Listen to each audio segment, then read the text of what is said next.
in the unforgiving glare of Boston General's emergency room lights. Jake Martinez sat hunched on a cold plastic chair, his face buried in hands still streaked with his daughter's blood. His high-vis construction shirt was stained with dust and crimson, silent evidence of the crash that had shattered their Friday ritual. Behind the triad's desk, a nurse's tone was measured but unyielding. The divorce papers clearly state joint medical decisions. Without your ex-wife's signature, we can't authorize the surgery. Jake's fingers trembled as he fumbled to call Carmen again. Straight to voicemail just like the previous 15 times. Each unanswered call widened the pit in his stomach until it felt like he might fall through it. Panic rose like bile, but he swallowed it down. Then, a gentle touch unexpected, delicate, fell on his shoulder. A woman's hand, slender and polished, a diamond ring flashing under hospital lights. Her voice was soft, but rich with lived pain. "I know that feeling," she said, her eyes steady.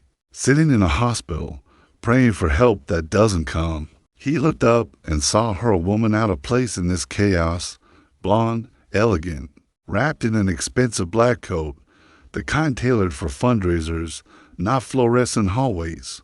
But something in her eyes wasn't distant. It was familiar, the look of someone who had stood at the edge of helplessness and been swallowed. Hold on, he was a man with calloused hands and a fractured heart. She was a woman with unfathomable wealth and an empty penthouse no amount of money could warm. This was the moment their worlds collided. Jake Martinez, 34, was a Boston construction worker whose every heartbeat belonged to his daughter Sophia. Since she was 6, he had raised her alone in a modest Dorchester apartment where the neighbors knew his story and quietly rooted for him. He rose every morning at 5 a.m.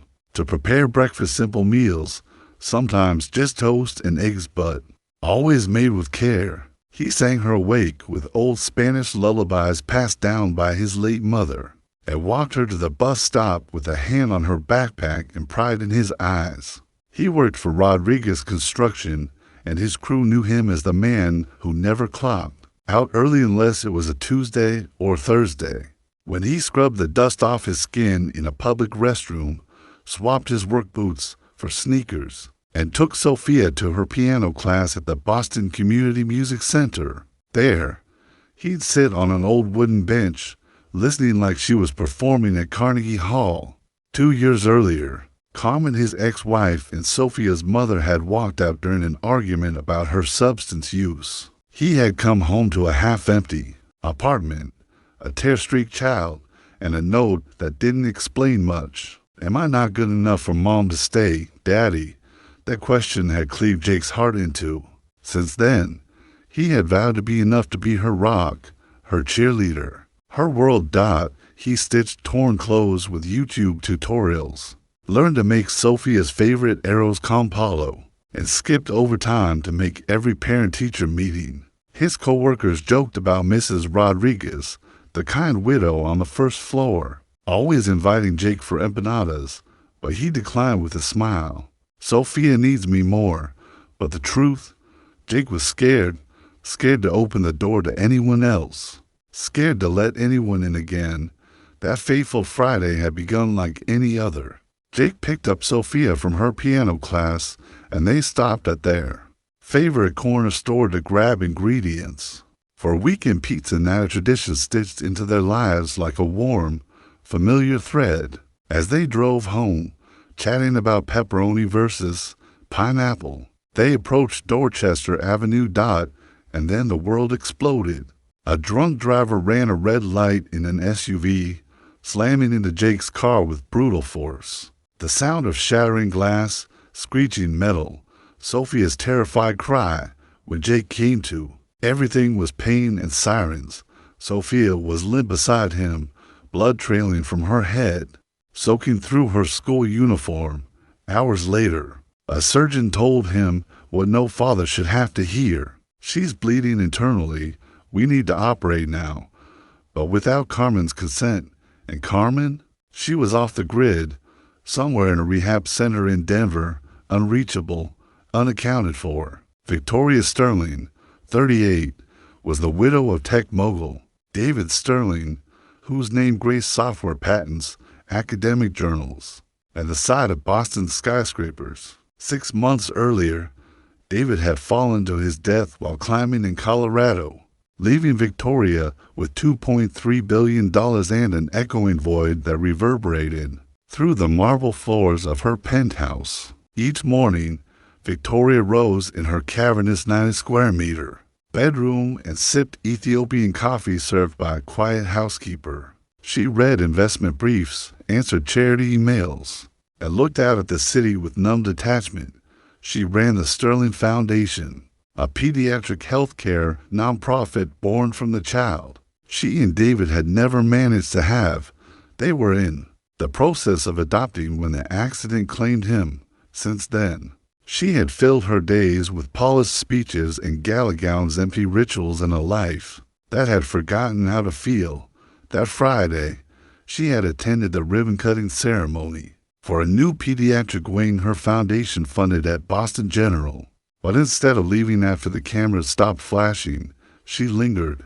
Something pulled her deeper into the building's sterile corridors. Perhaps it was instinct. Perhaps it was fate. Near there, she heard it, a desperate voice, a man pleading. With a nurse, the words Carmen's in Denver stopped her cold. She turned. There he was, a man covered in blood and drywall dust, crumbling into a plastic chair like his bones had given up. No one saw him, just another working-class father lost in the system. But Victoria saw him. She saw herself in him 6 months ago, signing David's organ donation forms with no family at her side, just empty space and institutional indifference. And so, instead of walking past like everyone else, Victoria sat beside him. "I overheard what you said," she began softly. "Your daughter needs surgery." Jake looked up slowly, his eyes bloodshot and brimming with suspicion. The woman in front of him looked like she had stepped out of another world, one filled with penthouses and privilege, not pain and desperation. From her cashmere coat to her elegant Italian shoes, she was polished perfection. He barely registered her presence. "I'm sorry," he mumbled, voice hoarse. "I don't have time for—" But the woman interrupted, her voice low and resolute, each word wrapped in quiet conviction. "You're not alone anymore." Jake stared at her, stunned. "6 months ago," she continued, "I sat in a chair just like this one. My husband was dying, and I couldn't do a damn thing to save him. No one came. No one sat beside me. I remember that kind of helplessness. It leaves a mark." She looked at Jake, not as someone above him, but as someone who had been exactly where he now was, crushed by powerlessness, drowning in grief. And without waiting for permission, she pulled out her phone and called her personal attorney. Jake didn't know who this woman was or why she cared, but in that moment, as she calmly navigated legal barriers to get his daughter into surgery, a fragile ember of hope stirred inside his chest. After Sophia's successful surgery, Jake assumed that would be the last he'd see of the mysterious blonde woman from the waiting room. But 3 days later, as he sat by his daughter's hospital bed reading aloud from her favorite fairy tale, the door creaked open. Victoria Sterling walked in, not with cameras or entourages, not as a billionaire benefactor, but simply as a woman carrying a teddy bear and a paper bag full of children's books. She didn't ask permission. She didn't posture. She just sat beside Sophia and smiled. "You like music, don't you?" she asked, noticing a worn piano book tucked beside the girl's pillow. Sophia nodded eagerly. "Daddy says I have talent." Victoria's smile softened. "I used to play when I was a girl. Maybe when you're better, we can play something together." Her visit started as brief moments, simple check-ins and warm conversations, but grew like ivy, slowly weaving themselves into the fabric of their lives. She brought an iPad so Sophia could stay caught up with school, read bedtime stories when Jake had to leave for work, and filled the room with gentle laughter that made the sterile hospital walls feel almost like home. Jake, returning from work, often found the two of them playing word games or giggling at a story only they shared. And then came the text after discharge. How's she doing today? Is she doing her stretches? What began as occasional check-ins became a lifeline: video calls to help with homework, recipe swaps, tiny jokes sent back and forth between three people, slowly forming something that looked a lot like a family. One rainy Tuesday, Jake called to say he couldn't take Sophia to her first piano lesson since the accident. Overtime had been called in. Bills had to be paid. Victoria didn't hesitate. I'll take her. When Jake returned home that night, he was greeted by the smell of warm cookies, the sound of laughter, and a kitchen that looked like a flower bomb had gone off. Sophia wore a pink apron twice her size, and Victoria stood beside her, giggling at the chaos they created. We decided to bake to celebrate her first lesson, she said, looking slightly embarrassed as she tried to clean up. Jake stood in the doorway, watching them. His daughter's smile was unguarded. Victoria's presence, once foreign, now felt impossibly natural. There was something heartbreakingly tender about seeing her in his modest kitchen, sleeves rolled up, showing Sophia how to fold cookie dough like it was the most important thing in the world. From that night on, Victoria became a regular presence in their home, 2 or 3 dinners a week, each one more comfortable than the last. Jake taught her how to make carne asada. She shared stories of Morocco, Tokyo, Prague, places that lit up Sophia's eyes with wonder. Why don't you stay for the movie? Sophia asked one night, voice small but hopeful. Jake was about to make an excuse, but Victoria simply smiled. I'd like that very much. They curled up on their old couch. Sophia nestled between them under a fleece blanket, watching animated movies Victoria had never seen. And when Sophia finally drifted off, her head resting on Victoria's shoulder, Jake realized something stunning. He felt peace, real, quiet, soul-deep peace. One Sunday, Victoria invited them to her penthouse for dinner. Sophia gasped at the view, the sprawling city lights reflected in floor-to-ceiling windows. Jake, however, felt like an intruder amid the marble floors and designer furniture. Sensing his discomfort, Victoria stood beside him and murmured, almost apologetically, this place, it doesn't feel like home. That's why I prefer being at yours. Later that night, with Sophia fast asleep in a guest room more luxurious than their entire apartment, Jake and Victoria sat on the balcony, city lights sparkling below. Why did she leave? Victoria asked gently, referring to Carmen. Jake hesitated, and then he told her about Carmen's addiction, the screaming fights. The day he came home to a note and a child crying on the bed, he confessed the guilt, the loneliness, and the constant fear that he wasn't enough. Victoria reached out, her hand resting softly over his. You're an extraordinary father, Jake, she whispered. Sophia is lucky to have you. Their fingers touched on the cold balcony railing. Neither pulled away. 3 months after the accident, their lives had become a rhythm, a harmony. Victoria helped with homework. Jake showed her how to change a faucet. They went on Sunday picnics in Boston Common. They laughed. They cooked. They built something beautiful in the ashes of pain. But then, one evening, everything threatened to unravel. Jake had been going through some paperwork for the construction business Victoria had encouraged him to start. Among the documents, he found a file mistakenly included by her assistant Marcus.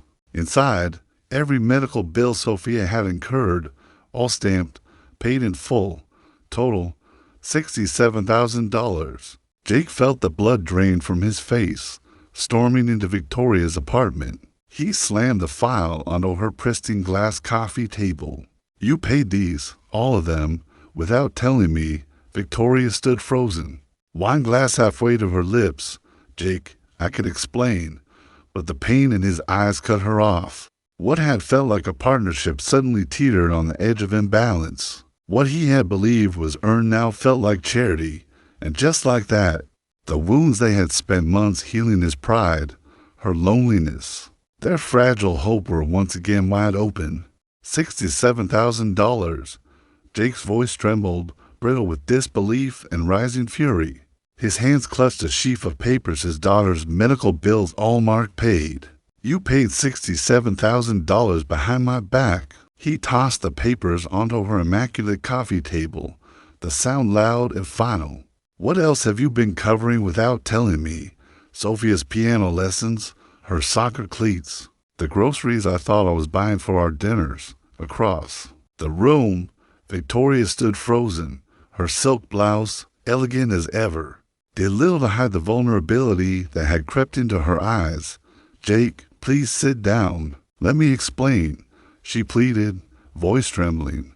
But Jake couldn't hear her over the roar of betrayal pounding through his veins. The room around him, the towering windows, the curated art, the scent of imported candles suddenly felt oppressive. I'm not your charity case, Victoria, he snapped, his voice sharp, ragged. I'm not some poor immigrant you can rescue to ease your conscience over your husband's death. Victoria flinched, as if he'd struck her.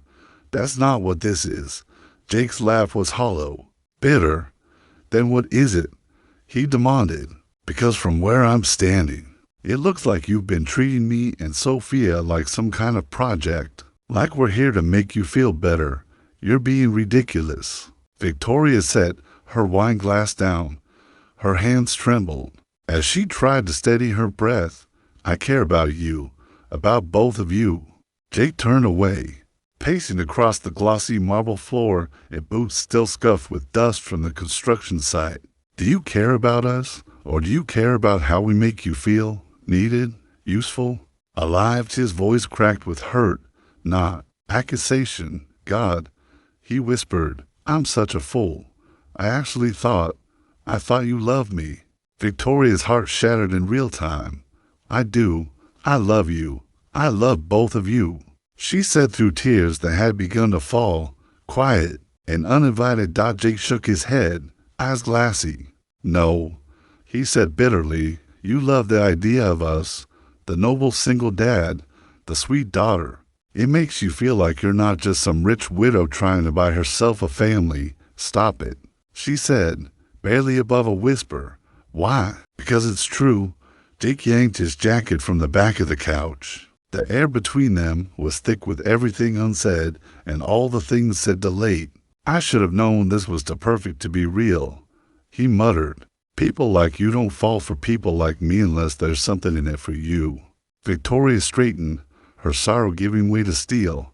People like me, she repeated, voice low and sharp. What does that even mean? Jake's voice was quiet now, worn down, tired. Rich people, people who think money solves everything. People who can't tell the difference between love and control. She rose to her feet, fists clenched at her sides. You want to know what people like me are really like, Jake? We're the ones who watch our husbands die alone. We're the ones who sign organ donation papers with no one to hold our hand. We wake up every morning in homes filled with silence and emptiness, wondering if anyone would notice if we disappeared. Her voice cracked. Then one day, we meet a man and his little girl, and for the first time in forever, we feel something again, hope, purpose, connection. Jake looked at her, jaw clenched, chest heaving. Then why didn't you just tell me? Because I knew you, she said, eyes brimming. I knew you'd see it as charity, not love. I knew you'd be too proud to accept help, even help that could mean everything for Sophia. It's not about pride, Victoria. Jake's voice had quieted again, more wounded now than angry. It's about trust. How can I trust someone who hides things from me, who makes choices for me? I wasn't hiding anything. I was trying to protect you. No, you were trying to control me. That landed like a blow. Jake took a breath, his eyes haunted, just like Carmen used to. Victoria took a step back, stunned. I'm nothing like your ex-wife. Jake nodded. You're right. Carmen didn't have $67,000 lying around, but the result is the same. I feel like I'm not enough. Like I'm not the man I've tried so hard to be for my daughter. Victoria opened her mouth to speak, but no words came. You meant well, Jake said, pulling on his jacket. But not everything can be bought, Victoria. Some things trust, love, family, those things have to be earned. He walked toward the door, then paused. I need time to think about this, about us. Jake, what are you saying? She asked, voice cracking. I'm saying I don't know if I could be with someone who doesn't trust me enough to tell me the truth, even when the truth is that she cares. And then he was gone. After the door clicked shut, Victoria crumpled onto her designer couch, shoulders shaking with grief. Not since the day she buried David had she cried like this with raw, unrelenting sorrow. She had only ever wanted to help Dot to care, to belong, but in trying to protect the man she loved, she had shattered everything that mattered. The only family she'd had in years gone with the slam of a door. The next morning, her phone rang. 6 a.m. Marcus's name lit up the screen. Victoria, he said, voice tense. I've got bad news. She braced herself.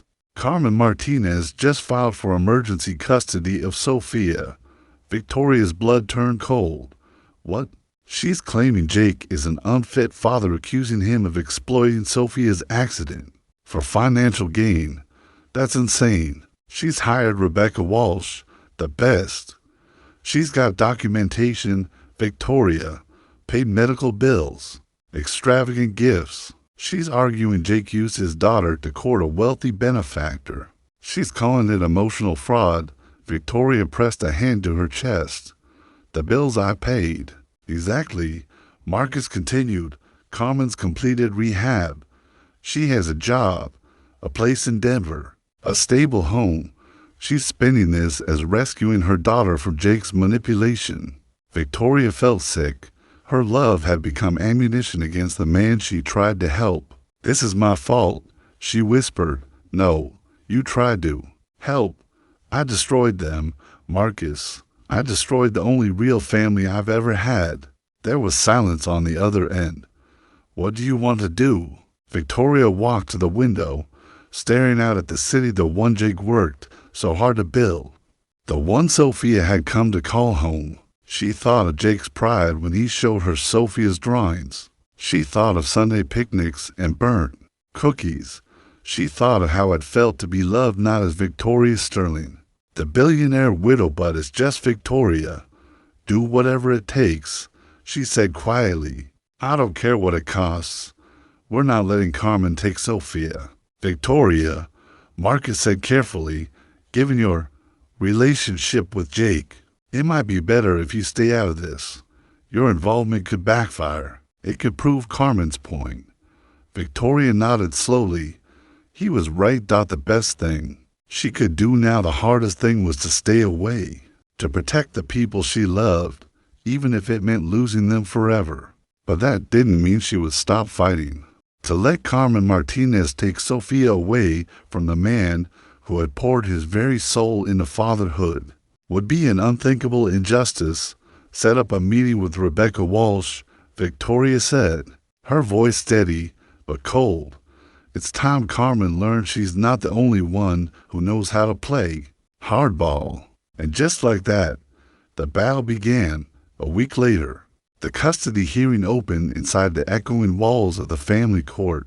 Carmen sat poised at the plaintiff's table, her appearance carefully polished, hair sleek, navy suit crisp, makeup subtle, yet commanding.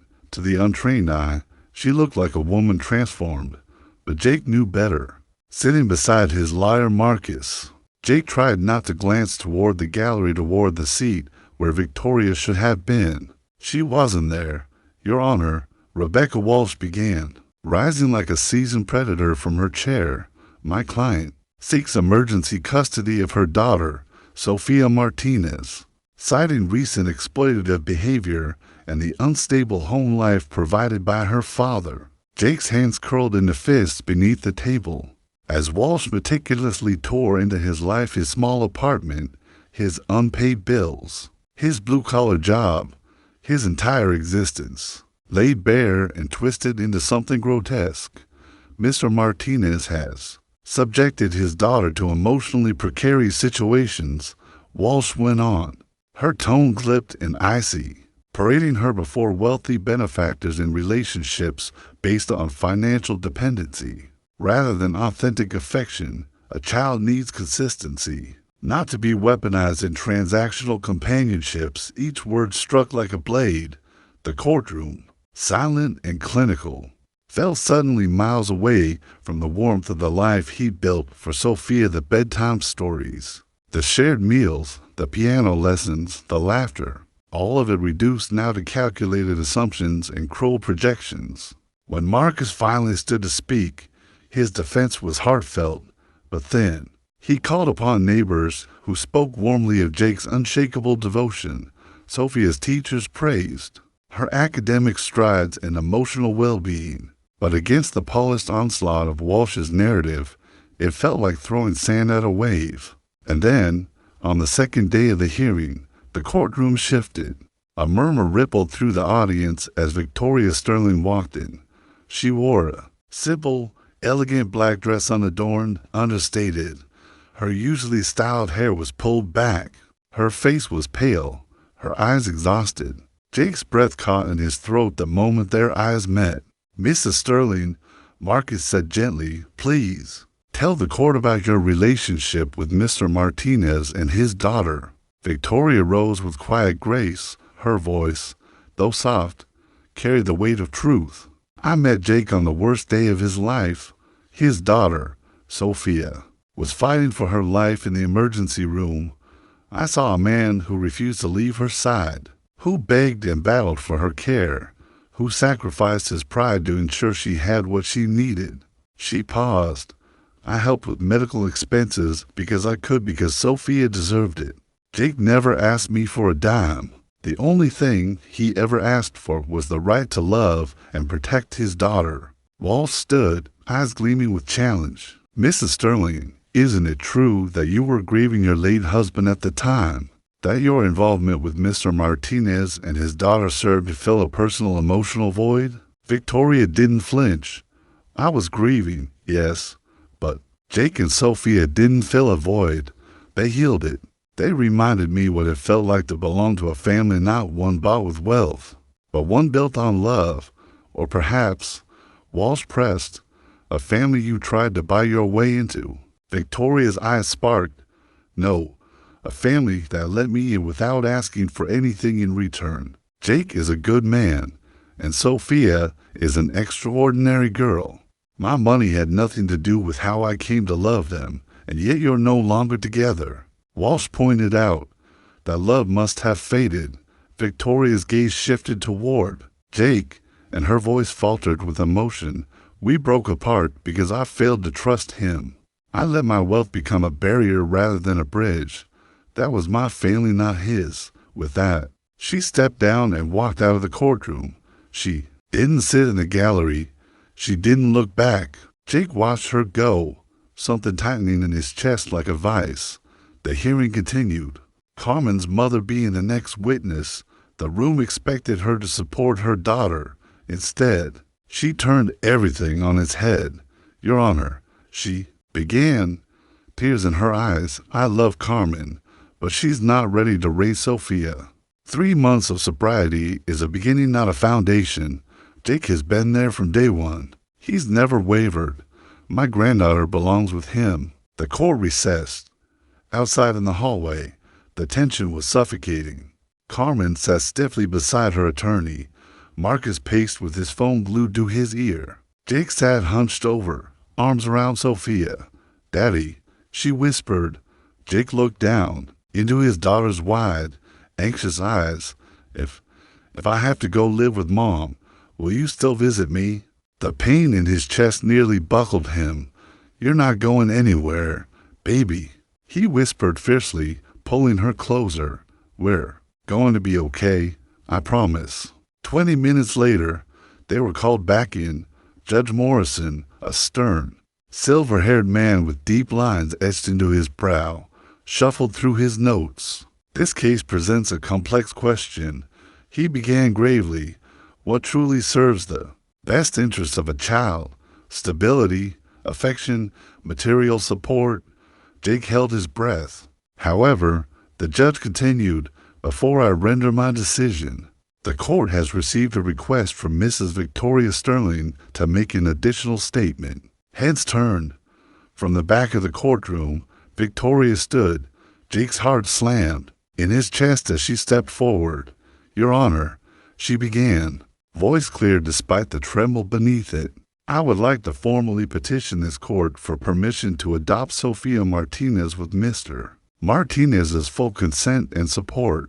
A collective gasp echoed through the room. Carmen's lawyer was instantly on her feet, shouting objections. Marcus looked thunderstruck. Even the judge looked momentarily stunned. But Victoria raised her voice above the commotion. Furthermore, she said, chin high, Mr. Martinez and I intend to marry.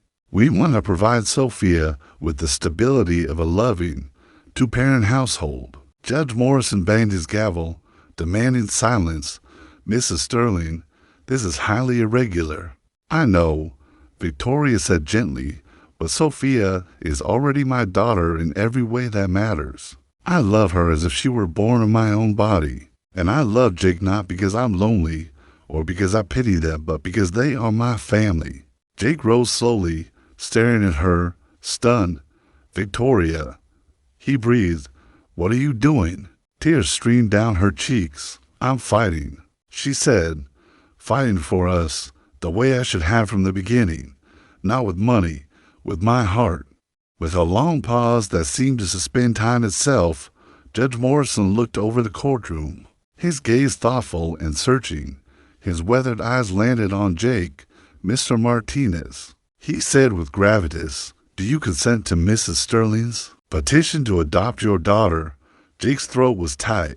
His chest ached with 1,000 emotions that refused to stay buried. He looked over at Victoria, this extraordinary woman who had risked not only her reputation, but her heart, to stand beside him and fight for the child he loved more than life itself. Yes, Your Honor, Jake said, voice cracking under the weight of emotion. I do. And the marriage proposal, the judge asked gently.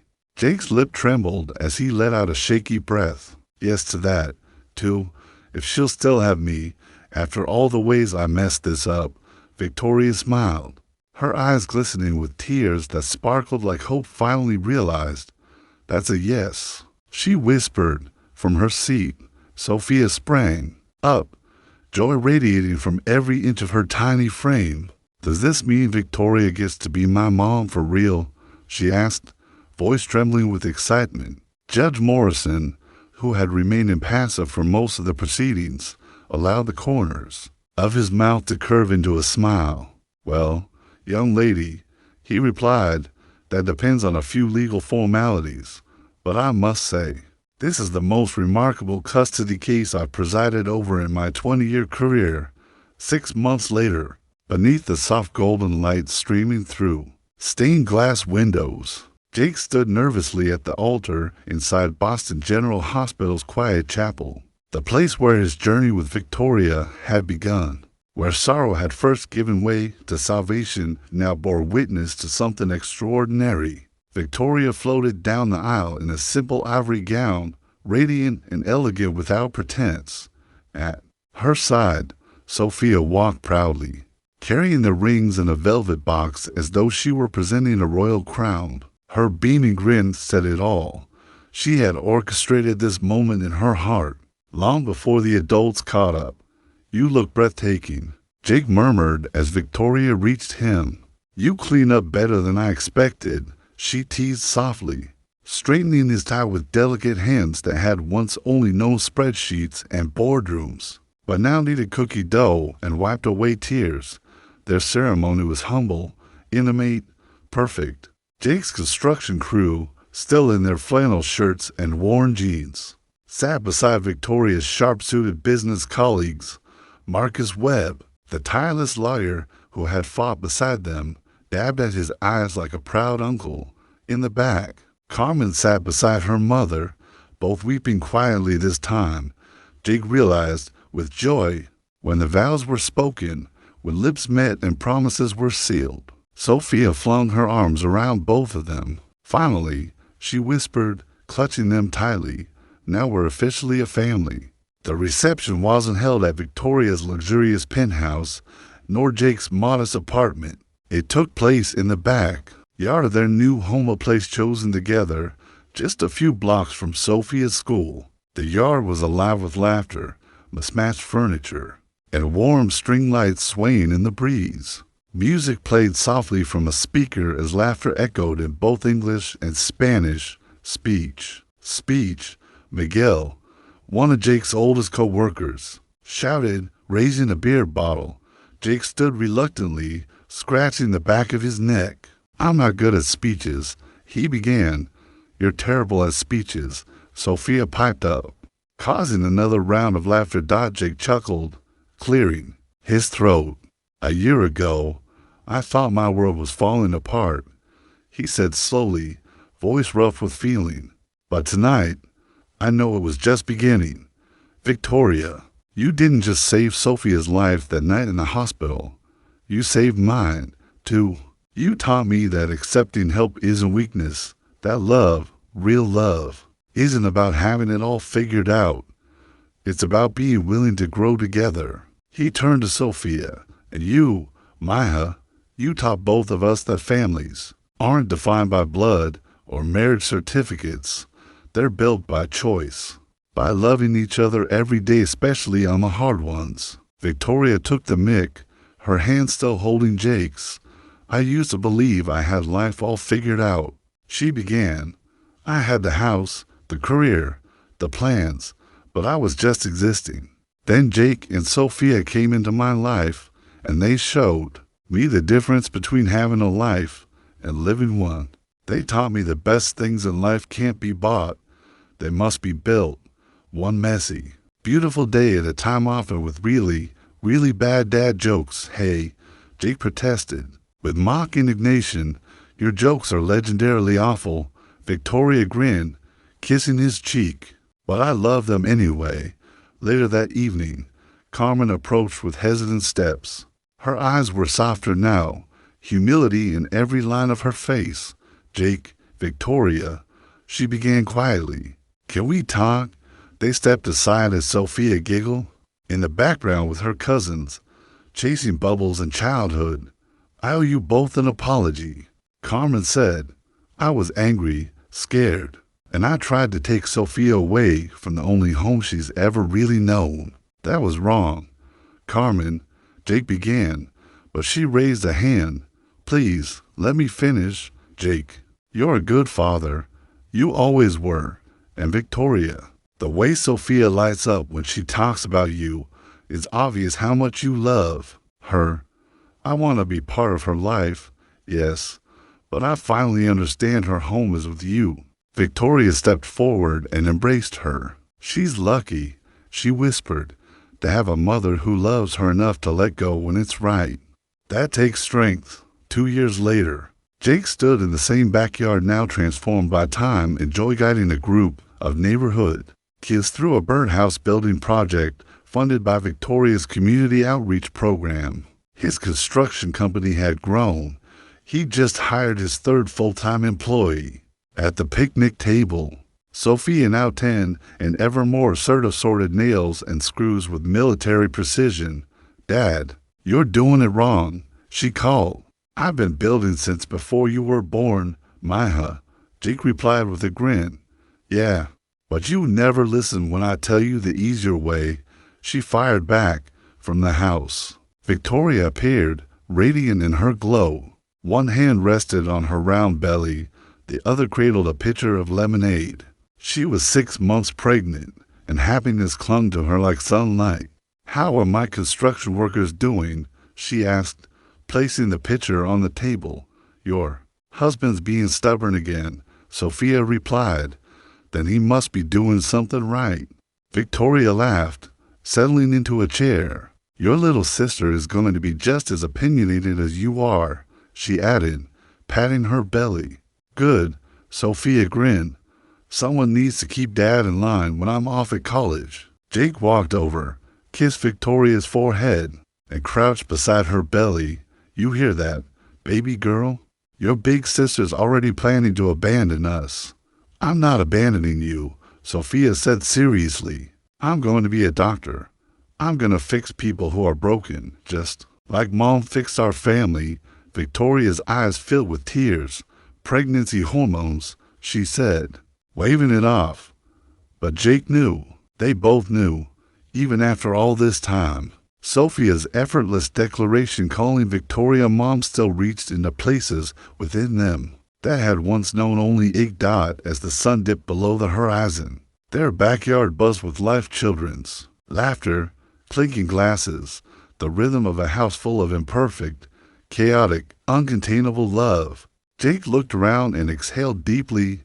This life, this family, it hadn't been handed to him. It had been earned, fought for, and built board by board, word by word, moment by moment.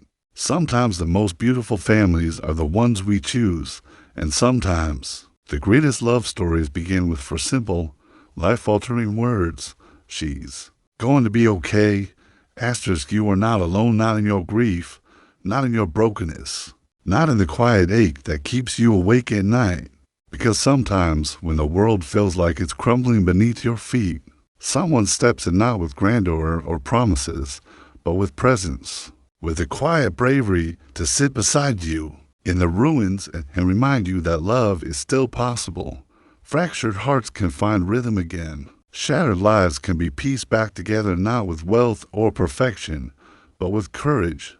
The courage to believe in someone, the courage to be vulnerable again, the courage to say, I trust you, because true healing rarely comes all at once. It arrives in fleeting moments, in a child's laughter echoing through a quiet home, in a meal cooked together after years of solitude, in a shared silence that says more than words ever could. This story isn't about money. It isn't about charity. It's about choice, the choice to love without expectation, to give without needing credit, to open your heart again after it's been shattered. It's about two souls, one weathered by hardship, the other hollowed by loss, finding one another and slowly, gently building something new, something sacred. If this story touched something deep within you, if it reminded you that compassion still exists, that grace is still possible, that even in today's fast, fractured world, kindness can still heal, then don't let it end here. Share it. Pass it on like a whisper in the dark, like a lifeline tossed to someone who needs it.